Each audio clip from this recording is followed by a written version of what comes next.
오늘 우리는 여느 주일과는 달리 특별한 목적을 가지고 오늘 예배를 드립니다.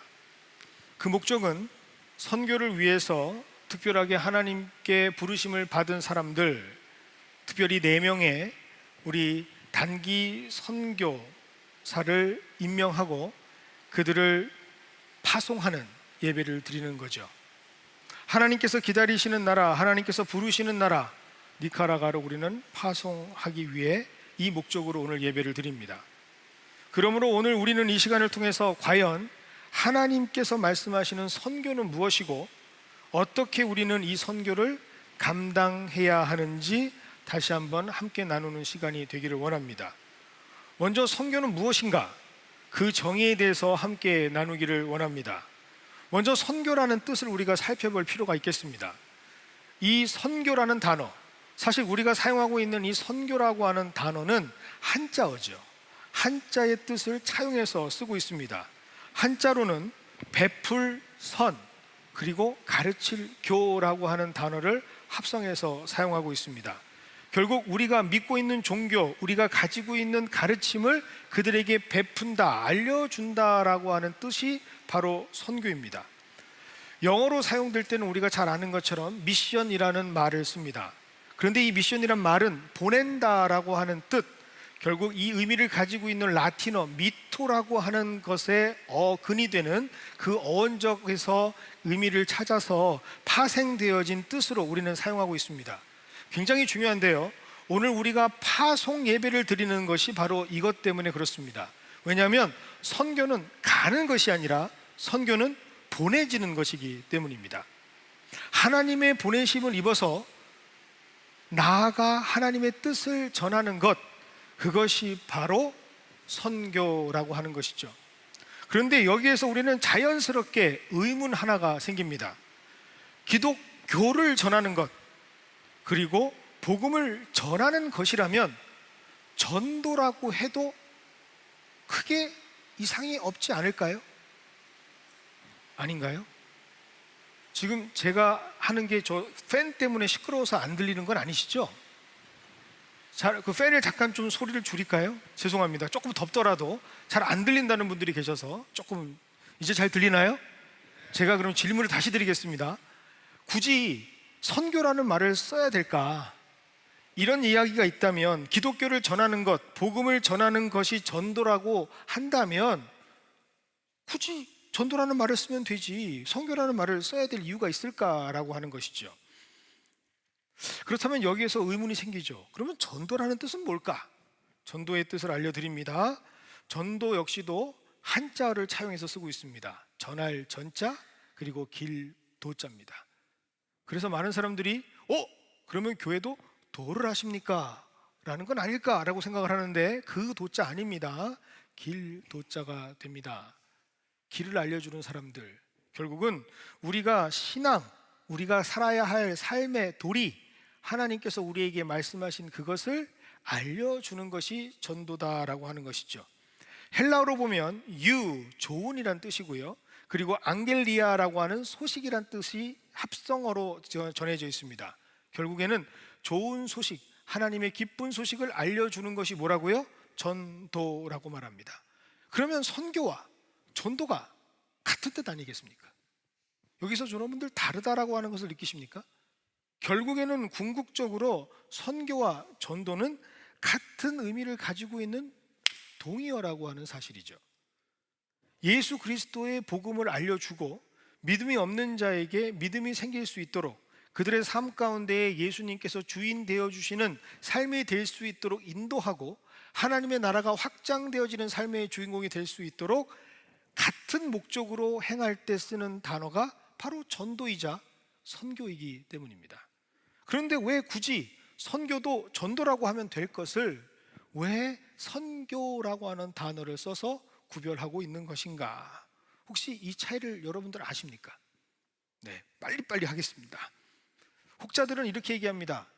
지역적으로 구분한다. 전도는 동일 문화권의 사람들에게 전하는 것, 동일한 언어, 동일한 문화, 동일한 지역에서 복음을 전하는 것이 전도고, 그리고 그 문화권을 벗어나서 나랑 익숙하지 않은 사람들, 문화도 다르고 말도 다르고 생각도 다른 사람들에게 복음을 전하는 것이 선교다라고 구분하는 사람도 있습니다. 하지만 그것은 적절치 못한 구분이죠.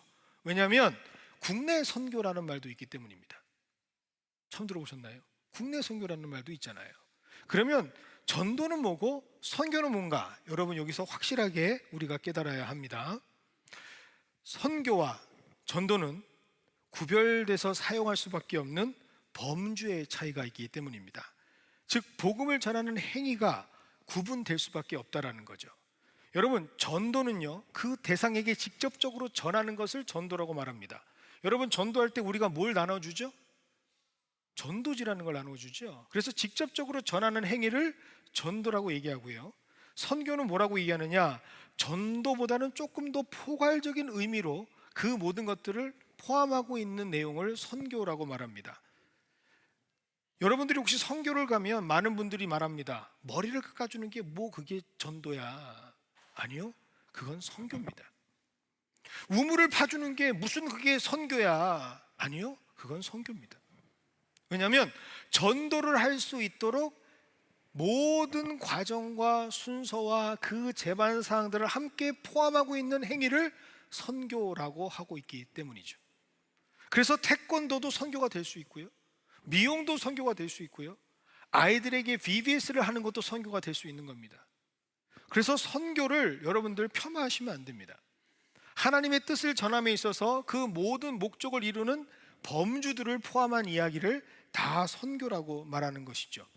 당장 먹을 것이 없는 아이들에게 먹을 것을 전해주는 것, 복음이 전해지지 않는 것처럼 보이십니까? 복음을 전하는 방법 중에 하나입니다. 그래서 그것을 우리는 선교라고 말합니다. 어렵고 힘든 상황 속에 비바람을 맞고 있고 여러 가지 역경 속에 있는 사람들에게 손을 내밀어 그들의 친구가 되어주는 것, 복음을 전하는 일이 아닌데 라고 말하실 수 있겠습니까? 아니요, 그들의 아픔과 그들의 슬픔과 그들의 어려움을 함께 공감하면서 주의 마음을 전하는 것은 선교라는 것이죠. 하지만 이러한 개념이 굉장히 위험한 가능성을 가지고 있다는 사실을 알고 계십니까? 왜냐하면 이 말을 하면 좀 충격받으시는 분들도 계실 텐데요, 선교라고 하는 단어를 성경에서는 찾을 수가 없기 때문입니다. 혹시 처음 들으시는 분도 계실 거예요. 선교라고 하는 단어 자체가 성경에서 기록되어 있지는 않습니다. 그러면 선교는 뭐냐? 선교는 신학적인 용어입니다.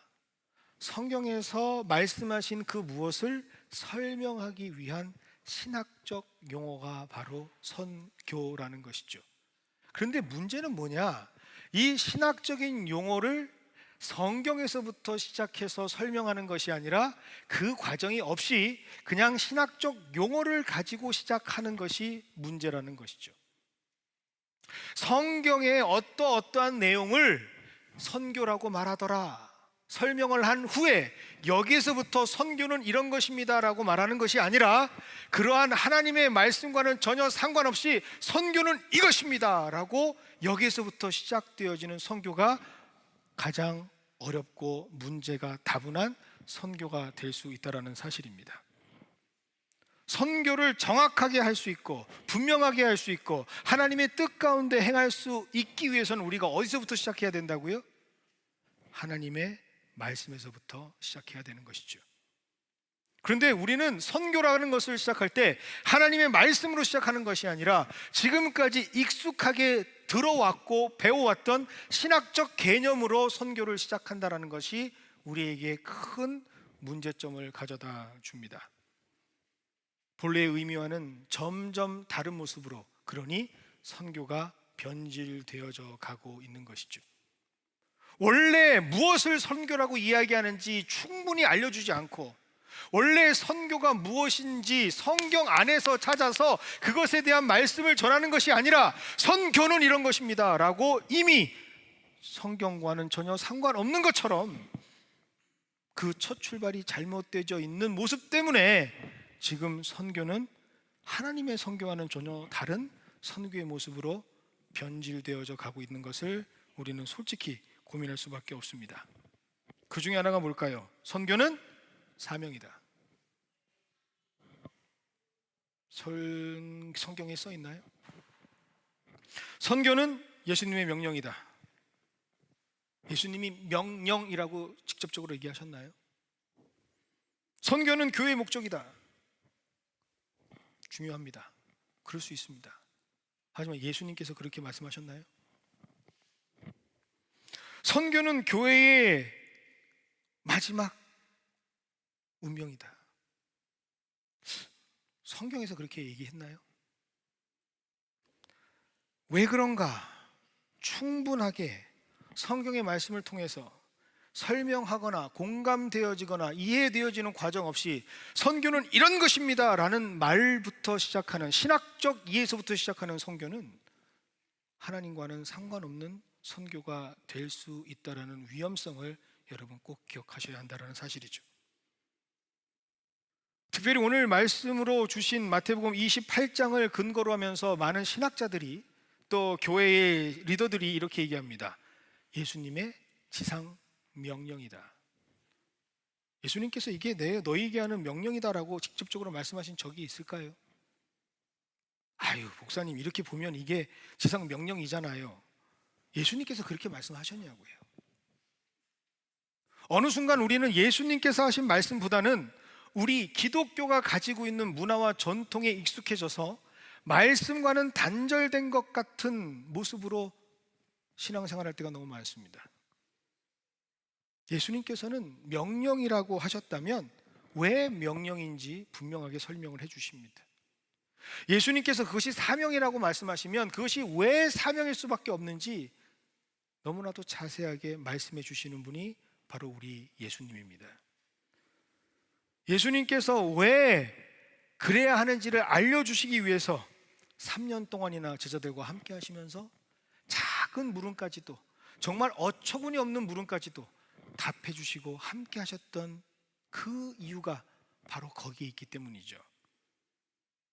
예수님 말씀하셨으니 당연히 해야지. 이거 우리 사명이야. 당연히 해야지. 왜 그렇습니까? 왜 그래야 합니까? 어느 순간부터 우리는 무조건 해야 한다, 명령인이 들어야 한다, 사명인이 해야 할 숙제다, 행복하지 못한 부담감으로 선교를 감당하고 있는 것 같습니다. 제가 어렸을 때 성경이 믿어지지가 않았어요. 솔직히 말씀드립니다. 목사의 집에 태어났는데 성경이 믿어지지가 않아요. 그래서 저를 가르치고 있는 전도사님께 솔직한 고백을 드렸습니다. 전도사님, 전 성경이 믿겨지지가 않아요. 그랬더니 그 전도사님이 저한테 이렇게 얘기합니다. 믿음이 없어서 그래요. 믿습니다. 100번만 해봐. 믿어질 거야. 100번 했는데 믿어졌을까요? 안 믿어졌을까요? 오히려 반감만 생기죠. 이 강요 아닌가? 이 폭력이 아닌가? 여러분, 우리가 오늘 선교 파송 예배를 드린다고 하면서 이 선교에 대한 분명한 의도와 선교에 대한 분명한 정의를 성경에서 찾지 못하고 그냥 그렇게 넘어가 버리면 우리는 하나님의 일을 한다라고 과연 자신 있게 말할 수 있을까요? 왜 예수님께서는 이런 사명을 제자들에게 주셨을까?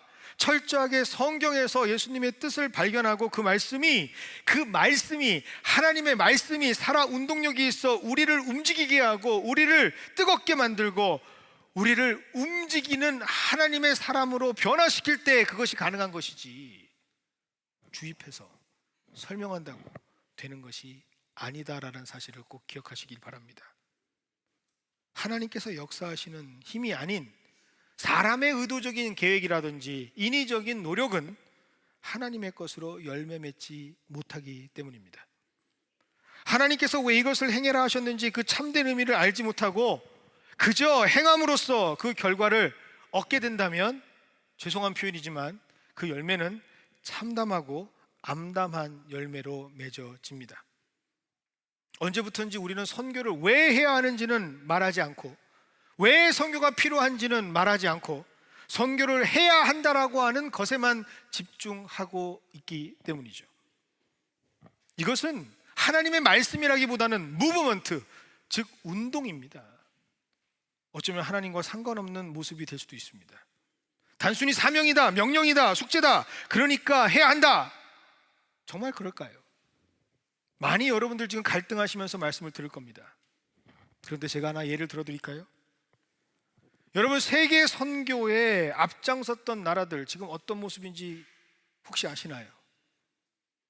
삶의 모든 것들을 다 내려놓고 정말 자식까지도 잃어가면서 정말 이것이 하나님의 뜻이야 라고 생각하면서 선교를 감당했던, 정말 우리에게 복음을 전했던 그 대륙의 모습이 지금 어떤 모습으로 바뀌고 있는지 여러분들 혹시 아시나요? 기독교 국가라고 자기 스스로를 정의하면서 십자가를 굳기에 박아놨던 나라들이 지금 어떤 모습으로 바뀌어져 가고 있는지 아시나요?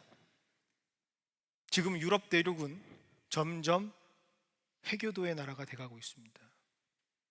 이슬람의 나라로 변하고 있습니다. 지난 휴가를 통해서 여러 도시를 방문했습니다. 그런데 여러 도시를 방문할 때마다 너무나도 아름다운 교회들을 만납니다. 다운타운에 가면 항상 미국은 철치 스트리트라는 곳이 있어요. 그곳에 교회들이 모여 있습니다. 이민의 역사 때문에 독일에서 온 사람들은 루터란 교회, 영국에서 온 사람들은 감리교회, 스코틀랜드에서 온 사람들은 장로교회, 각각 자기들의 교회를 만들고 그곳에서 한 곳에서 모여서 주일날 함께 찬양하는 귀한 교회의 타운들로 그들은 가장 도시의 중심을 하나님의 전으로 만들어 나갔습니다. 그런데 안타까운 사실은 그렇게 선교의 진심이었던 사람들이 세워놨던 교회가 클럽으로, 술집으로 변하는 것을 보았습니다. 가족들과 함께 도시를 방문하는데 말로만 듣던 교회의 모습인데 쭉쭉 자신의 상품들을 광고하고 있는 배너들이 도배되어진 교회를 보면서 안타까워하시는 모습을 우리는 발견하게 됩니다. 선교에 그렇게 진심이었는데, 유구한 교회 역사를 간직한 그 수많은 교회들이 아직도 이 땅에 버젓이 서 있는데 왜 그 교회는 정작 우리에게 말씀을 전했으면서, 복음을 전했으면서 점점 사라져가고 있는 것일까요?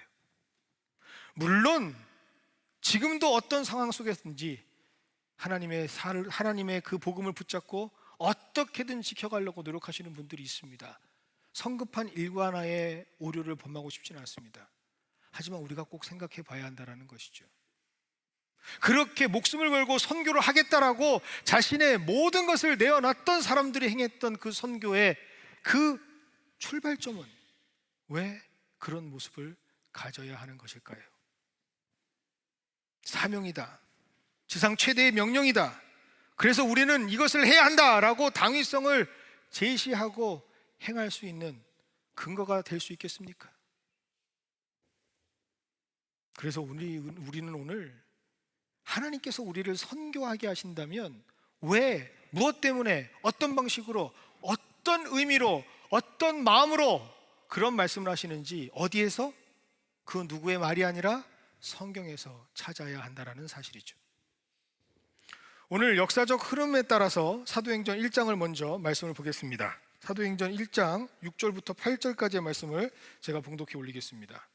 그들이 모였을 때에 예수께 여쭈어 이르되 주께서 이스라엘 나라를 회복하심이 이때이니까 하니 이르시되 때와 시기는 아버지께서 자기의 권한에 두셨으니 너희가 알 바 아니요 오직 성령이 너에게 임하시면 너희가 권능을 받고 예루살렘과 온 유대와 사마리아와 땅 끝까지 이르러 내 증인이 되리라 하시니라. 자, 먼저 예수님께서 말씀하시는 대상이 누구입니까? 오늘 성경에 보면 분명히 기록되어 있습니다. 정확하게 기록되어 있습니다. 제자들입니다. 이 제자들은요, 예수님께서 부활하신 이후에 40일 동안 살아 역사하시는 그 모습을 함께 동참했던 사람들입니다. 그러니 지금 기대심을 가지고 있겠죠. 야, 죽음까지도 이기신 저 십자가에서 부활하신 예수 그리스도께서 하나님 나라를 만들어 가실 때에 그 거칠 것이 없겠구나, 방해할 것이 아무것도 없겠구나, 죽음까지도 이겨내신 예수님을 누가 방해할까라고 하는 기대심에 가득 차 있습니다. 그리고 그 기대심을 그들은 숨기지 않고 여과 없이 예수님께 묻게 되는 것이죠. 그것이 바로 6절입니다. 예수님, 이스라엘 나라를 회복하심이 이때입니까? 라고 말이죠. 근데 그때 예수님께서 뭐라고 말씀하십니까? 오늘 7절은 전혀 우리가 생각하지 못했던 말씀을 전달해 주시고 있습니다. 7절입니다. 너희가 알 바 아니다. 하나님의 나라가 어떻게 이루어질지 너희가 알 바 아니야. 그리고 더 심하게 말씀하시죠. 그건 역시도 제자들 너희들을 통해서 이루어지는 게 아니야. 그것은 내가 감당할 일이야. 그 말씀으로 때와 시기도 누구의?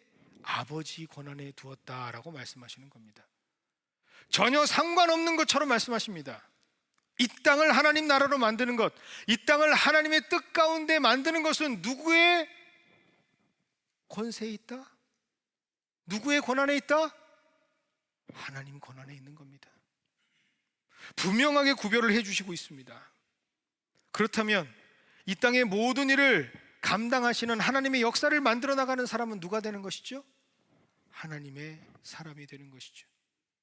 하나님께서 만들어 가시는 사람, 하나님께서 인쳐주시는 사람, 하나님의 뜻 가운데 세워지는 사람, 하나님의 마음이 뭔지 아는 사람, 그 사람이 세워질 때 하나님의 나라가 만들어질 수 있는 겁니다. 그래서 1장 8절을 통해서 하나님께서는 분명하게 말씀하시는 것이죠. 오직 성령이 임하시면.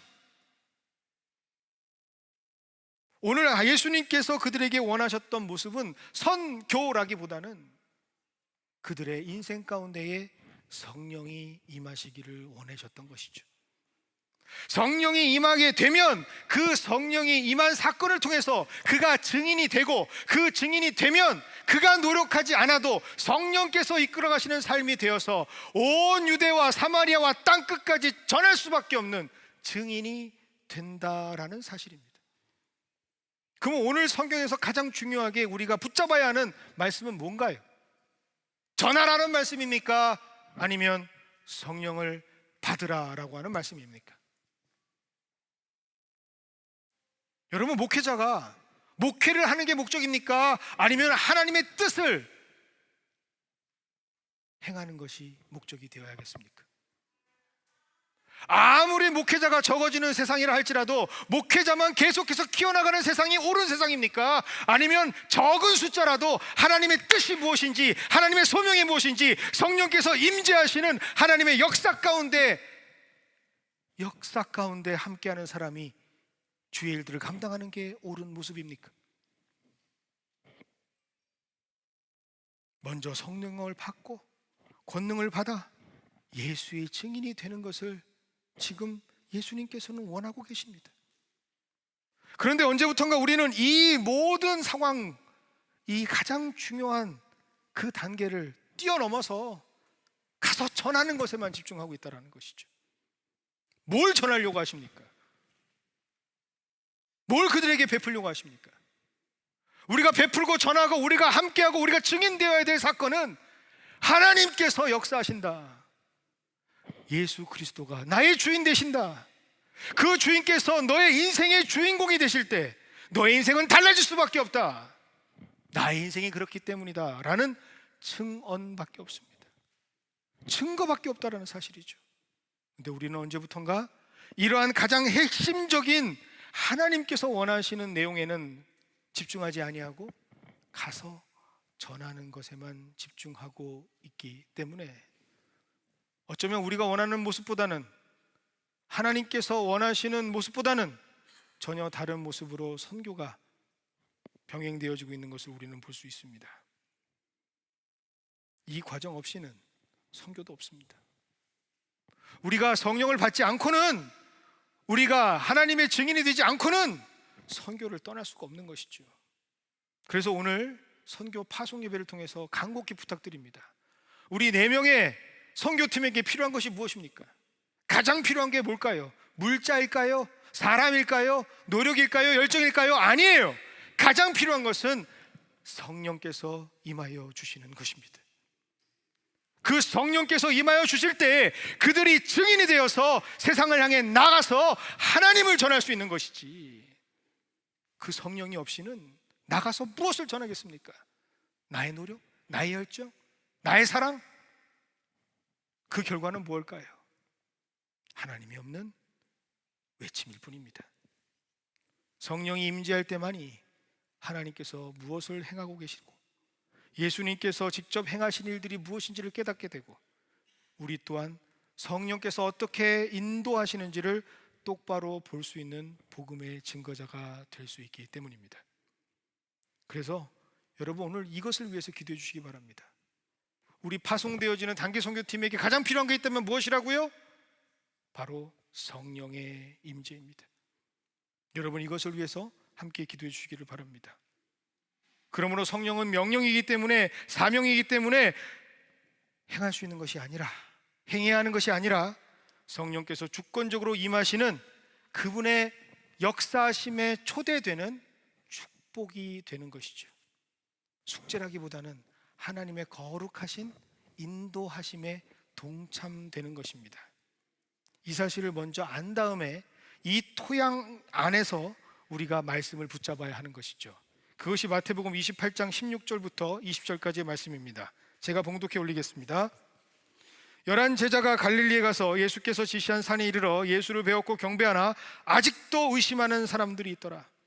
예수께서 나와 말씀하여 이르시되 하늘과 땅의 모든 권세를 내게 주셨으니 그러므로 너희는 가서 모든 민족을 제자로 삼아 아버지와 아들과 성령의 이름으로 세례를 베풀고 내가 너희에게 분부한 모든 것을 가르쳐 지키게 하라. 볼지어다 내가 세상 끝날까지 너희와 항상 함께 있으리라 하시니라. 이제 예수님께서 마지막으로 승천하십니다. 아까 사도행전에서 등장했던 제자들과 함께 40일을 보내시고 마지막 날이 바로 오늘 마태복음 28장의 날입니다. 이제 예수님께서 하나님 계신 저 위로 올라가십니다. 그 승천의 상황입니다. 그런데 그 승천 상황에 예수님께서 마지막으로 그들에게 보여주시는 놀라우신 하늘로 올라가시는 상황 속에 전혀 말도 안 되는 상황이 하나 벌쳐집니다. 그것이 바로 17절의 내용입니다. 예수를 배웠고 경배하나 아직도 의심하는 사람들이 있더라. 여러분 이 말씀을 놓치지 마세요. 오늘 16절에는 분명히 그들이 누구라고 얘기하죠? 제자들이라고 말합니다. 12 제자 중 하나님께서 부르신 12 제자 중 한 명은 이미 생을 마감합니다. 죄책감으로 생을 마감했습니다. 그래서 정확하게 11명이라고 기록하고 있습니다. 그런데 그 11명이 지금 예수님을 만나고 있어요. 그 예수님을 만나고 예수님께서 올라가시는 것을 예배하고 있어요. 그런데 그 자리에서 여전히 더러가 의심하고 있습니다. 예수를 배웠는데 경배를 하고 있는데 아직도 의심하는 사람들이 있더라. 부활하신 예수님과 그렇게 직접적으로 들숨과 날숨을 공유하면서 삶을 증거받는 시간을 경험한 그들인데 그들 중 아직도 뭐라고요? 의심하는 자들이 있더라. 몇 명이었을까? 누구였을까? 중요하지 않습니다. 어쩌면 11명 모두가 다 그렇게 의심하고 있었는지 모르겠습니다. 하지만 중요한 사실은 이런 자들에게 선교가 맡겨진다라고 하는 사실이죠. 그러면 성경은 오늘 우리에게 무엇을 말씀하고 있습니까? 적나라하게 말씀하고 있는 것이죠. 증인되는 것, 가르쳐 지키게 하는 것, 모든 민족을 제자로 삼아 아들과 아버지와 아들의 성령의 이름으로 세례를 베푸는 것, 너희에게 분부한 모든 것을 가르쳐 지키게 하는 것, 그것이 과연 인간들의 열정이나 노력이나 최선을 통해서 가능할까? 너희들이 그것이 사명이라고 말하는 그 모습으로 이것이 가능할까? 지금 부활하신 예수님께서 눈앞에 보고 있으면서 경배하고 있으면서도 여전히 의심하고 있는 너희들이 과연 이 하나님의 일을 해갈 수 있을까? 우리는 오늘 이 말씀을 통해서 심각하게 하나님께서 하시는 말씀을 받아내야 됩니다. 선교를 우리 보고 하라고요? 아니요. 선교는 하나님께서 하시는 겁니다. 할 수 없는 불가능의 자아가 누구인지를 철저하게 말씀을 통해서 깨닫기를 원하시는 하나님의 말씀을 발견하셔야 된다는 말입니다. 선교는 하나님이 하시는 겁니다. 그것이 유일한 하나님의 방법이기에 하나님께서는 오늘 말씀 20절을 설명하실 수밖에 없어요. 선포하실 수밖에 없어요. 뭐라고 선포하십니까? 내가 너희와 함께 해야만 가능하다는 얘기입니다. 하나님의 역사, 우리의 열정, 우리의 노력으로 가능할까요? 우리 솔직해집시다.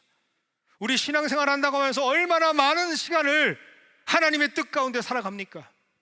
우리에게 주어진 24시간 하나님의 뜻을 우리가 전하고 살아간다라고 그렇게 거룩한 성도의 모습으로 부르심을 받았지만 그렇게 살아갈 수 있겠습니까? 내 옆에 있는 사람도 내가 사랑하지 못하는데, 내가 하나님께서 짝지어 주신 사람도 내가 사랑하지 못하는데, 내가 하나님 말씀을 붙잡고 그렇게 살아야 된다라고는 머릿속에 이해는 되지만 그것이 내 삶의 증거로 드러나질 못하는데,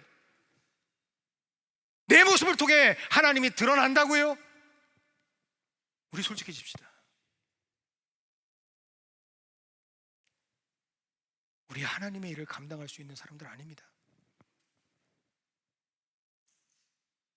거룩한 척 할 필요 없습니다. 솔직해져야죠. 어떻게 우리가 선교를 합니까? 선교는 뭐다? 하나님이 허락하지 않으면 절대로 불가능한 게 선교입니다. 가르쳐 지키게 하는 것, 행할 수 있게 만드는 것, 그리고 그 모습을 통해서 진짜 하나님이 살아계시구나를 깨닫게 되는 건 불가능한 일이죠. 오직 하나님만이 하실 수 있는 일입니다. 그것을 보고 느끼고 깨닫게 되는 게 선교입니다. 그래서 선교를 가게 되면 뭘 보나요? 나를 향하신 하나님의 뜻을 발견하게 되는 겁니다. 부족한 나를 쓰셔서 그래도 여기서 하나님이 살아 움직이신다라고 하는 역사를 보게 하는 놀라운 은혜를 체험하게 되는 것이죠. 그래서 선교를 가보신 분들은 아실 겁니다. 내가 전하러 간 게 아니라 어떻게 한다고요? 내가 받고 옵니다. 하나님께서 나를, 부족한 나를 이 땅에 보내주셔서 지금 나를 위하여 어떤 일을 행하고 계시는지를 깨닫고 느끼고 변화받을 수 있는 자리로 나를 초청해 주시는 것이죠. 그게 바로 선교입니다. 선교는 하나님께서 행하시는 역사, 하나님께서 행하시는 일들을 마주하고 감격하면서 찬양할 수밖에 없는 삶으로 살아가게 하는 하나님의 거룩하신 초대임을 꼭 기억하시는 우리 모두가 되기를 원합니다. 그래서 이걸 아는 사람들은 오늘 말씀을 보면서 그냥 지나칠 수가 없습니다. 내가 어떻게 그들을 제자로 삼을까 하는 마음에 큰 거룩한 부담감이 생깁니다. 불가능한데 하나님 어떻게 하기를 원하십니까? 많은 교회들이 제자 훈련을 하면 제자가 된다라고 말합니다. 그런 상황을 통해서 제자가 되신 분들도 계시겠죠. 그러나 저는 조금 부정적입니다. 그렇게 제자 훈련을 통해서 제자가 됐다면 이 땅에 교회가 점점 신뢰를 잃어가고 이 땅에 십자가가 그렇게 창피한 표식으로 많은 사람들에게 손가락 당하는 상황이 오겠습니까? 건국 이래 최고의 교제와 건국 이래 수많은 교회가 제자 훈련을 하지만 진짜 제자가 점점 사라지는 세상에 우리가 살고 있지 않습니까? 진정한 제자는 어떻게 되는 것인가? 정말 하나님께서 살아 역사하시는 그 역사를 보여주고 증거할 수 있는 진짜 제자는 어떻게 되는 것인가? 우리는 주의 말씀에서만 그것을 찾을 수 있습니다. 요한복음 13장 34절과 35절은 이렇게 기록하고 있습니다. 새 계명을 너희에게 주노니 서로 사랑하라. 너희가 너희를 사랑한 것 같이 너희도 서로 사랑하라. 너희가 서로 사랑하면 이로써 모든 사람이 너희가 내 제자인 줄 알리라. 우리 선교팀 니카라과에 파송이 되면 해야 될 일이 여기에 있습니다. 뭘 하셔야 됩니까? 사랑하셔야 됩니다. 선교팀 그 부르신 자리에서 무엇을 보여줘야 합니까? 사랑을 보여줘야 합니다. 신학적인 내용을 설명하거나 뭐 여러 가지를 내가 주장한다고 해서 그들이 제자가 되는 게 아니에요. 뭘 해야 한다고요? 사랑을 보여줘야 합니다. 오늘 성경에 너희가 서로 사랑하면 이로써 모든 사람이 너희가 내 제자인 줄 안다라고 말씀하지 않으셨습니까? 서로 사랑하는 자리, 그 자리가 바로 선교지입니다. 서로 사랑을 보여줘야 할 자리가 바로 선교지란 말입니다. 그래서 오늘 파송 예배를 드릴 때 우리 단기 선교팀만 이 말씀을 들어야 하는 것이 아니라 우리 모두가 이 말씀을 집중해야 되는 것이죠. 제가 좋아하는 동요 중에 하나가 있습니다. 한번 해볼까요? 날도 더운데. 지구는 둥그니까 이 찬양이랍니다. 동요 아세요? 지구는 둥그니까 자꾸 걸어 나가면. 기억나시죠? 그러면 자꾸 걸으면 마지막 가는 곳이 어딜까요? 마지막 가는 곳이 어딜까요? 이 자리예요, 이 자리. 여러분, 선교지는요, 결국 하나님께서 우리를 부르신 역입니다. 내가 하나님의 사랑을 보여야 할 곳, 내가 하나님의 사랑을 증거해야 할 곳, 성령을 받아서 하나님의 증인이 되어서 하나님의 모든 사랑을 함께 나눌 수 있게 되는 그곳, 바로 여기가 또한 우리의 선교지라는 말입니다. 이것이 하나님의 뜻입니다. 해야 해서 꼭 하나님께서 말씀하신 명령이니까 숙제가 아닙니다. 선교는 하나님께서 우리를 향해 손을 내밀으시고 그의 뜻을 우리에게 펼쳐주시는 우리를 위한 거룩한 초대가 바로 선교라는 사실입니다.